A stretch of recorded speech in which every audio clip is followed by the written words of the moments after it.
Next video हम लोग बात कर रहे हैं बेसिकली एक जो बेडरिडन पेशेंट है, अगर स्ट्रोक हो गया है या पैरालिसिस हो गया है या कोई भी पेशेंट है जो बिस्तर में ज्यादातर टाइम रहता है, उसको क्या बेसिक एक्सरसाइज कराना चाहिए।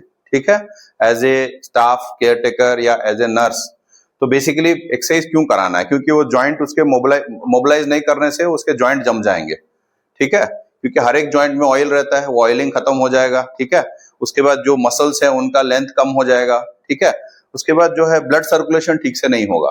तो एक limited number of basic exercises हर एक पेशेंट को करना चाहिए, चाहे वो मेल हो फीमेल हो, अगर बेड पे पड़ा हुआ है या बेड पे नहीं भी है।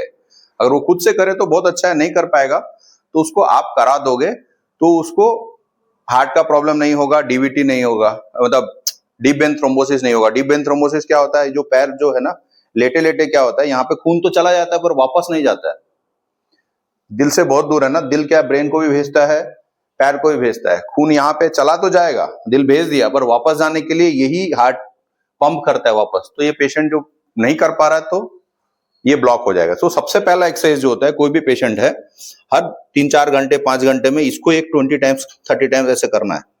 इसको एंकल टो मूवमेंट्स बोलते हैं। अगर खुद से कर पाए तो बोलना अंकल आप कीजिए, आंटी आप कीजिए। तो एक 30 बार 25 बार 30 बार हर 2-3 घंटे में 4 घंटे में एक बार कराना है। इस पैर को भी कराना है, दोनों पैर को करना है। ये पहला एक्सरसाइज हो गया। ठीक है, उसके बाद सेकंड एक्सरसाइज में क्या है, इसको थोड़ा दबा देना है, इसको ये रिलीज हो गया, थोड़ा सा दबा के फिर इस पैर को ऐसे फोल्ड करना है एक 10 टाइम्स। ठीक है, ये 10 टाइम्स हो गया। ये पैर हो जाने के बाद फिर दूसरा उस साइड में जाके ये साइड से बेड थोड़ा, देखिए पेशेंट बेड जो होता है थोड़ा ऊंचा होता है, ये बहुत नीचे है, तो ट्रेनिंग के लिए है ये, उसको भी करा देना है एक 10 टाइम्स। ठीक है, तो आपका देखिए घुटने का एक्सरसाइज हो गया, एंकल का एक्सरसाइज हो गया, हिप का एक्सरसाइज हो गया। अभी आप लोअर लिम्ब में बैक का एक्सरसाइज बच गया। ठीक है, तो अभी ये बेसिक एक्सरसाइज हो गया। आप थोड़ा पैर का ऐसा भी करा सकते हो, बट किसी को अगर सर्जरी वगैरह हुआ है तब नहीं करा सकते आप, तब अवॉइड करना है। बट सपोर्ट कहां से देना है, दोनों जगह पे सपोर्ट देना है। थाई में भी बेडरिडन पेशेंट है तो एक धीरे धीरे 10 टाइम्स। ठीक है, फिर उठाने का एक 10 टाइम्स कर सकते हो। ठीक है, बट ख्याल रखना कि आपका कमर ना चले जाए। ठीक है, उसके बाद दोनों पैर फोल्ड कर दीजिए। फोल्ड करके उनको हिप का जो है, हिप का एक्सरसाइज कीजिए। हिप को जो है एक 10 टाइम्स ऐसे रोटेट कीजिए, क्योंकि उनका कमर पे भी तो कमजोरी आ जा रहा है ना बैठे लेटे लेटे। ठीक है, नीचे से शुरू करने से क्या होगा, ब्लड फ्लो अच्छा होगा। आप डायरेक्ट यहां से शुरू करोगे तो प्रॉब्लम होता है, इसलिए बोलते दूर से करो। इधर से शुरू करके फिर ऊपर की तरफ जाओ। ठीक है, तो ये हो गया, कमर का हो गया, इनका बैक का हो गया, हिप का हो गया, घुटने का हो गया, एंकल का हो गया। फिंगर्स को भी थोड़ा एक 20 टाइम स्टार्टिंग में ही करना है। ठीक है, उसके बाद अब हाथ में आ गए हम लोग। हाथ में सेम वे फिंगर से स्टार्ट करो। फिंगर्स को एक 10 टाइम्स धीरे धीरे खोलो बंद करो, 10 टाइम्स 20 टाइम्स। ठीक है, उसके बाद ये जो पोर्शन है इसको थोड़ा ऐसे टैप कर लो, टैप करके ठीक है सीधा करो हाथ को। ये एल्बो का कर दिया आपने एक 10 टाइम्स। रिस्ट का भी धीरे धीरे धीरे धीरे रोटेट करो। अगर फ्रैक्चर वगैरह है तो नहीं करना, फ्रैक्चर वगैरह है तो सिर्फ स्लोली इतना ही करना है। ठीक है, एल्बो को ऐसे ऐसे कर दो। एल्बो का हुआ, फिर हाथ को सीधा उठाओ स्लोली। ये जो है इस एंगल में रहना है, ऐसे नहीं रहना है, ऐसे भी नहीं रहना है। आप हाथ कैसे उठाते हो, ऐसे ही उठाते हो ना, कोई ऐसे तो नहीं उठाता, कोई ऐसे तो नहीं उठाता ना। ठीक है, तो ऐसे उठाना है, फिर उठाना है, उतारना है एक 10 टाइम्स। ठीक है, ये करना है। उस साइड को भी ऐसे ही करना है। ठीक है, फिर उनको थोड़ी देर के लिए बैठाना है। तो बैठाते टाइम पे क्या होगा, कस्टमर सीधा पैर, पेशेंट जो है सीधा पैर तो नहीं रख पाएगा, तो उसका पैर जो है फोल्ड कर देना है। अंकल पैर फोल्ड करो, बैठा के इस पोजीशन में वो बैठेगा। अगर तो इससे क्या होगा, उसका ट्रंक बैलेंस आएगा, कमर में ताकत आएगी।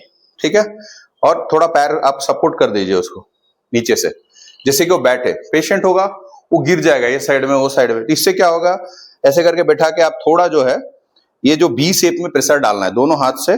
कमर का जो हड्डी है ना एकदम सेंटर में, धीरे से स्लो प्रेशर 1 2 3। तो इससे क्या होगा, जो मसल्स है उनमें को कॉन्ट्रेक्शन होगा, उससे क्या होगा, सारे मसल स्टेबलाइज हो जाएंगे। तो वो कस्टमर पेशेंट जो है आपका बात समझे, अगर समझ भी नहीं पा रहा है बट उसका जो रिफ्लेक्सेस है वो समझेगा और आपका मसल्स में टोन आ जाएगा और बैठेगा वो। ठीक है, ये हो गया। उसके बाद पीठ में थोड़ा बहुत ऐसे मार दीजिए, तो बेसिकली कप शेप करके, चोट नहीं लगना चाहिए। उससे क्या होगा, उसका लंग्स क्लियर रहेगा पेशेंट का, ठीक है।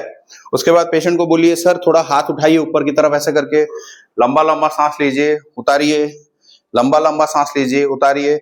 इससे क्या होगा, उनके लंग्स का जो कैपेसिटी है इंप्रूव होगा, लंग्स में मोबिलाइजेशन होगा, तो सांस अच्छी तरह से लेंगे। क्योंकि पेशेंट क्या होता है, बेड में पड़े पड़े उसका लंग भी खराब हो जाता है, सांस नहीं ले पाता है, तो उसको इन्फेक्शन हो जाता है, दूसरी बीमारियां हो जाती है। अब ये कराओगे तो उसका लंग्स भी क्लियर रहेगा, चाहे वो किसी भी एज ग्रुप का हो। उसके बाद अगर पेशेंट थोड़ा ताकतवर है, मतलब कोशिश कर रहा है, खड़ा होने लायक है, तो उसको आप रोटेट कर दीजिए, उसका पैर जो है एक एक करके घुमा दीजिए, घुमा के इस तरह बैठा के बोलिए अंकल थोड़ा खड़ा होइए। फिर सेम वे आपने जैसे व्हील चेयर में मोबिलाइज किया था, दोनों घुटने को लॉक कीजिए अपने घुटनों से, इस तरह से पोजिशनिंग कीजिए। फिर उनको बोलिए मेरे को पकड़िए, पकड़ के उनको यहाँ पे कोई कपड़ा बांध दीजिए, चाहिए तो यहाँ पे एक कपड़ा बांध दे के ऐसे उठा दीजिए, और कपड़े को आप पकड़ के रखिए, और उनको बोलिए अंकल देखिए कम से कम 10 सेकंड 20 सेकंड खड़े रहिए, 10 to 20 सेकंड्स खड़े रहिए। इससे क्या होगा, और अगर वो गिरने वाले हैं तो उनके घुटने को सपोर्ट कीजिए, ठीक है। तो ऐसे करके उनको खड़ा करिए, बार बार 2-3 बार अगर खड़े करेंगे ना, तो उनका ट्रंक में भी बैलेंस आ जाएगा, घुटने में भी ताकत आ जाएगा, नीज भी अच्छे हो जाएंगे। उसके बाद उनको धीरे धीरे बोलिए अंकल ठीक है बैठिए, ठीक है। ये बेसिक एक्सरसाइज कराना है। उसके बाद उनको लेटा दीजिए फिर पेशेंट को, ठीक है। फिर उनका पैर उठाइए, दैट्स ऑल।